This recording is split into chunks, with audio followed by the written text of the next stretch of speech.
तो आज से हम एक नई प्लेलिस्ट शुरू करने वाले हैं जिसको हम इलेक्ट्रोमैग्नेटिज्म बोलते हैं और नेक्स्ट कुछ वीडियोस में उसी के ऊपर बात करेंगे। ठीक है, तो आज का जो वीडियो है वो इलेक्ट्रोमैग्नेटिज्म का इंट्रोडक्शन वीडियो है कि भाई इलेक्ट्रोमैग्नेटिज्म क्या होता है और क्यों पढ़ें इसको हम। ठीक है, तो सवाल ये कि भाई इलेक्ट्रोमैग्नेटिज्म क्या होता है। ठीक है, इलेक्ट्रोमैग्नेटिज्म छोटी छोटी बहुत सारी कहानियाँ हैं, विद्या बालन की कहानी नहीं, उससे भी ज़्यादा इंटरेस्टिंग कहानियाँ, उससे भी ज़्यादा शॉकिंग कहानियाँ, उससे भी ज़्यादा रोमांचक दिलचस्प कहानियाँ हैं। तो पहले जो कहानी पहली स्टोरी है वो एक ऐसी फोर्स की है जो ग्रेविटी से काफ़ी ज़्यादा स्ट्रांग है। हम लोग एक दो गुना स्ट्रांग की बात नहीं कर रहे हैं या फिर 100 गुना या फिर 1000 गुना या 1 लाख गुना स्ट्रांग की बात नहीं कर रहे हैं। हम लोग एक ऐसी फोर्स की बात कर रहे हैं जो ग्रेविटी से कुछ करोड़ गुना ज़्यादा स्ट्रांग है। मेरे पास एक पत्थर है, मैंने उसको ऐसे छोड़ा नीचे, ग्रेविटी के कारण नीचे जाएगा, राइट।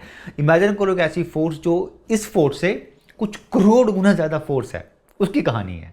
लेकिन जो मज़े की बात यह है कि भाई इवन दो ये ग्रेविटी से इतनी ज़्यादा स्ट्रांग फोर्स है, ग्रेविटी की तरह रोज़मर्रा की ज़िंदगी में ये देखने को नहीं मिलती आपको। जैसे ग्रेविटी को आप आसानी से रोज़मर्रा की ज़िंदगी में देख पाते हो, एक्सपीरियंस कर पाते हो, इस फोर्स को एक्सपीरियंस करना रोज़मर्रा की ज़िंदगी में इतना आसान नहीं है।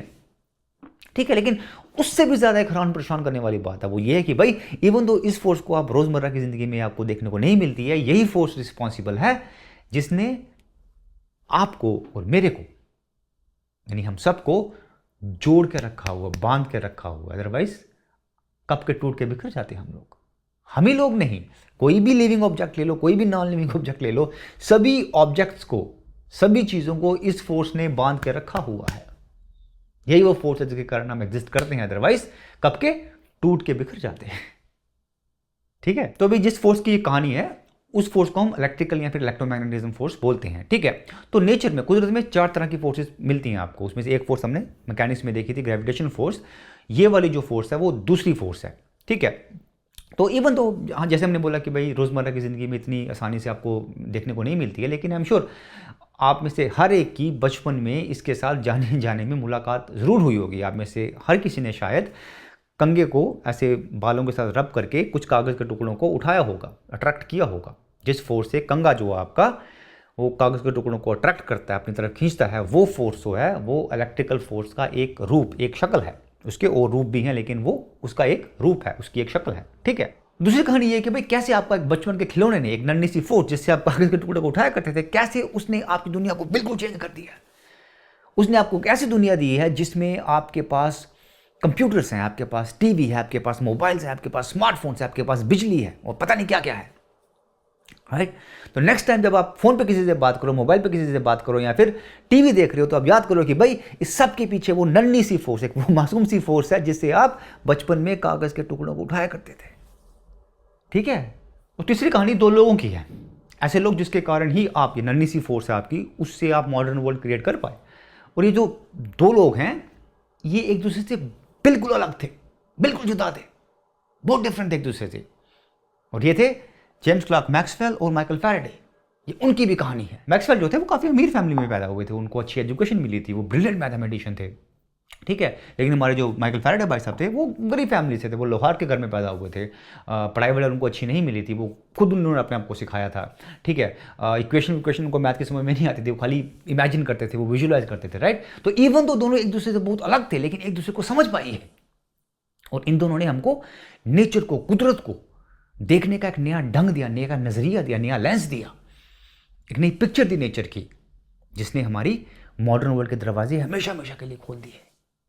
ठीक है, तो अब देखो तो मैक्सवेल और फैराडे से 200-250 साल पहले न्यूटन ने एक पिक्चर बनाई थी नेचर की, कुदरत की, जो तब तक चले जा रही थी। मोटे मोटे तौर पे न्यूटन की पिक्चर थी कि भाई आपके पास एब्सोल्यूट स्पेस है और एब्सोल्यूट टाइम है। एब्सोल्यूट मतलब सबके लिए सेम, यानी कि आपका 1 सेकंड और मेरा 1 सेकंड सेम है, यानी आपका और मेरा टाइम सेम है। सिमिलरली किसी एक डायरेक्शन में से 1 मीटर डिस्टेंस आपका और मेरा सेम है। ठीक है, तो आपके पास एब्सोल्यूट स्पेस है, एब्सोल्यूट टाइम है, और स्पेस में आपके पास पार्टिकल्स हैं जो मूव किए जा रहे हैं और एक दूसरे पे फोर्स लगाते हैं वो। ठीक है, लेकिन गौर करने वाली बात इस पिक्चर में, इस प्लेलिस्ट के लिए ये है कि भाई जो पार्टिकल्स है, जो फोर्स लगाते हैं एक दूसरे पे, वो डायरेक्टली लगाते हैं, उसमें स्पेस का कोई काम नहीं है। और जो फोर्स लगती है वो इमीडिएटली लगती है, बिना डिले, बिना देरी के लगती है, इंस्टेंटेनियसली लगती है।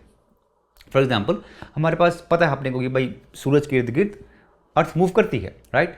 अब अगर एक दिन सूरज फटाक से गायब हो जाए बीच में से, तो क्वेश्चन ये कि भाई कितनी जल्दी अर्थ को पता लगेगा कि सूरज बीच में से गायब हो गया और कहीं और मूव कर जाए वो।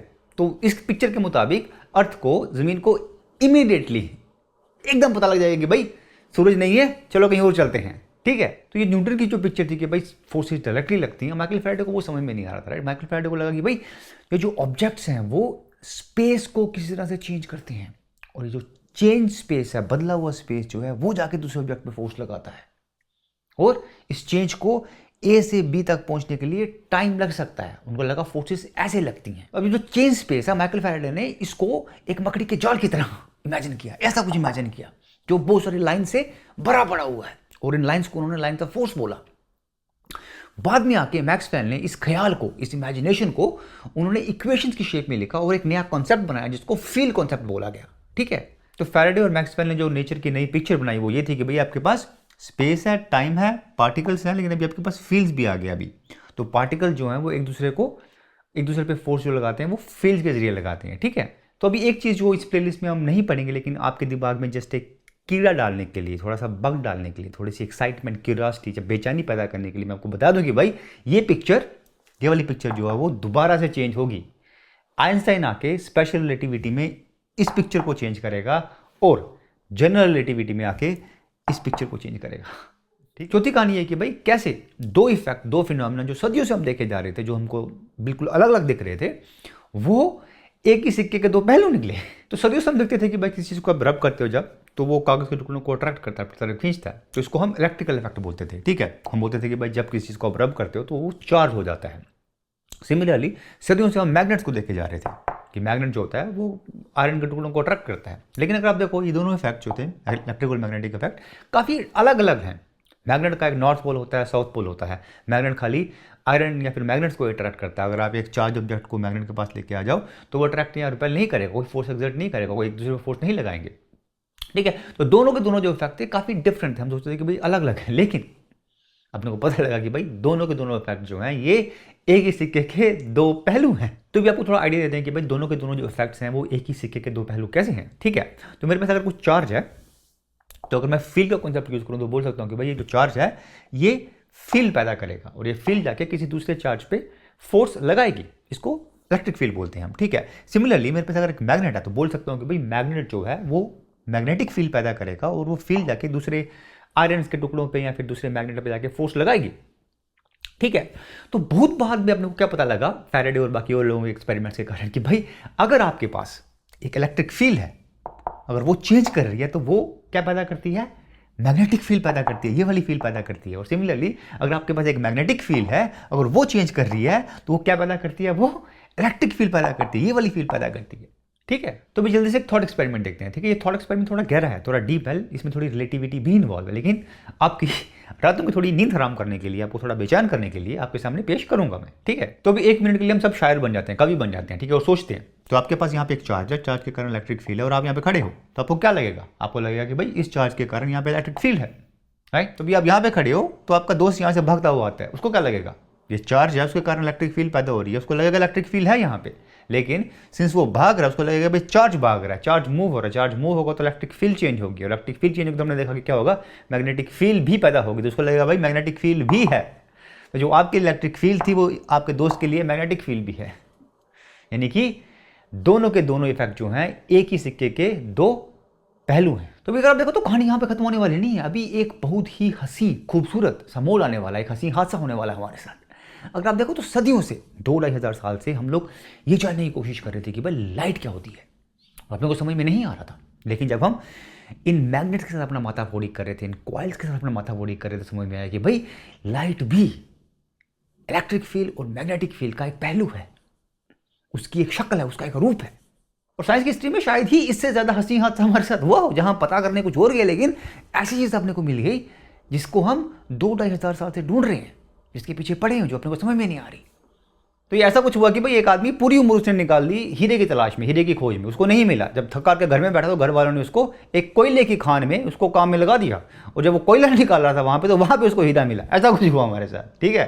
तो भाई जाने से पहले इन दोनों के बीच में जो रिश्ता है उसका एक आपको ट्रेलर दे देते हैं, ठीक है। तो मेरे पास यहाँ पे एक चार्ज है जो स्टेशनरी है, तो इसकी कुछ इलेक्ट्रिक फील्ड होगी, लेकिन मैं क्या करता हूँ, इस चार्ज को ऐसे मूव करता हूँ, इसको डांस करवाता हूँ, इसको नचवाता हूँ, तो क्या होगा, इलेक्ट्रिक फील्ड भी चेंज होना शुरू हो जाएगी, इलेक्ट्रिक फील्ड भी डांस करेगी कुछ इस तरह से। राइट। तो अब अगर आपकी इलेक्ट्रिक फील्ड चेंज हो रही है तो अपने को पता है कि changing electric field changing magnetic field produce करती है। लेकिन हमको ये भी पता है कि भाई changing magnetic field changing electric field produce करती है, तो इलेक्ट्रिक फील्ड मैग्नेटिक फील्ड को प्रोड्यूस करेगी, मैग्नेटिक फील्ड इलेक्ट्रिक फील्ड को प्रोड्यूस करेगी और सिलसिला चालू हो जाएगा। तो इस इलेक्ट्रिक फील्ड और मैग्नेटिक फील्ड के नृत्य को, नाच को, डांस को, इसको लाइट बोलते हैं।